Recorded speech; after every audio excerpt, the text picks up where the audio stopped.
सत्य के साथ। बदल गई भारतीय सेना की वर्दी और नए रंग रूप में पहले से कहीं ज्यादा मजबूत और आरामदायक होगी हमारे देश के जाबाजों की वर्दी।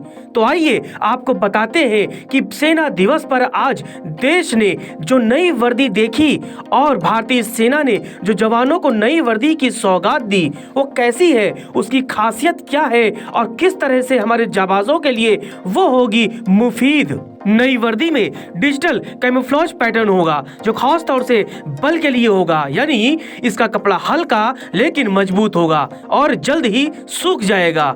अक्सर ऐसा होता है कि भारतीय सेना के जाबाज बर्फ में, पानी में या सीमा पर ऐसे हालात में वो ड्यूटी देते हैं जहां उनकी वर्दी या तो ठंडी पड़ जाती है या गीली हो जाती है, लिहाजा उन्हें तमाम तरह की तकलीफों से दो चार होना पड़ता है। लेकिन अब ऐसा नहीं होगा, ये वर्दी पहले से ज्यादा सुविधाजनक होगी। नई वर्दी 13 अलग अलग साइज में मिलेगी और फैब्रिक में कॉटन और पॉलिएस्टर का 70-30 का अनुपात होगा। सैनिकों को नई वर्दी केवल ऑर्डिनेंस चेन के जरिए मिलेगी, क्योंकि अभी तक ये वर्दी बाजार में भी मिल जाती थी, जिससे कहीं न कहीं खतरा भी बना रहता था। आर्मी से जुड़े अधिकारी बताते हैं कि ड्रेस में पहने जाने वाले कमरबंद से इसका पता चलता है कि कौन अधिकारी इन्फेंट्री से है, कौन आर्टिलरी से, कौन एयर डिफेंस के हैं या कौन आर्म्स के। इसी तरह अधिकारी किस रेजिमेंट के हैं यह भी ड्रेस के कमरबंद में लगे क्रेस्ट और टोपी से पता चलता है। बदलाव के बाद कर्नल रैंक तक के अधिकारियों का तो रेजिमेंटल कमरबंद होगा, लेकिन ब्रिगेडियर और इसके ऊपर के रैंक के अधिकारियों का एक जैसा ही काले रंग का कमरबंद हो सकता है, जिसमें इंडियन आर्मी का क्रेस्ट लगा हो सकता है, न कि उनकी अपनी रेजिमेंट का। टोपी में भी इसी तरह के बदलाव भी हो सकते हैं।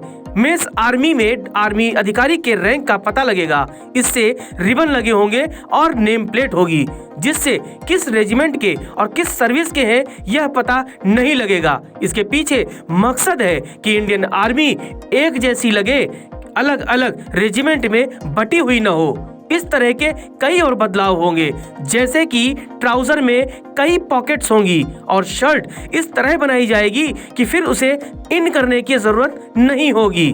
74वें सेना दिवस के मौके पर भारतीय सेना के जवानों को ये वर्दी एक तोहफे के तौर पर दी गई है। सेना प्रमुख जनरल मनोज मुकुंद नरवणे ने इस वर्दी को मंजूरी दी, जिसके बाद national institute of fashion technology ने सेना को 15 खास कैमोफ्लेज पैटर्न, 4 अलग अलग तरह की डिजाइन और 8 तरह के कपड़ों के विकल्प दिए थे, जिसके बाद आज ये फाइनल वर्दी देश के सामने आई। ऐसा अनुमान लगाया जा रहा है कि नई कॉम्बैक्ट यूनिफॉर्म के निर्माण के लिए टेंडर दिया जाएगा, जिसमें निजी कंपनियां और रक्षा के सूत्र शामिल होंगे।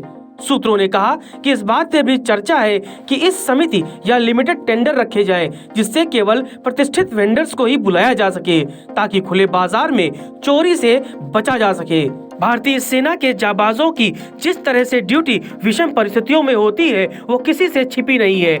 ऐसे में ये देश, सरकार और हमारा कर्तव्य है कि हम उनकी सहूलियत और उनकी सुविधा के लिए भी वो सब प्रयास करें जिसके लिए वो हकदार हैं। Bureau report, TV news virus. सत्य के साथ।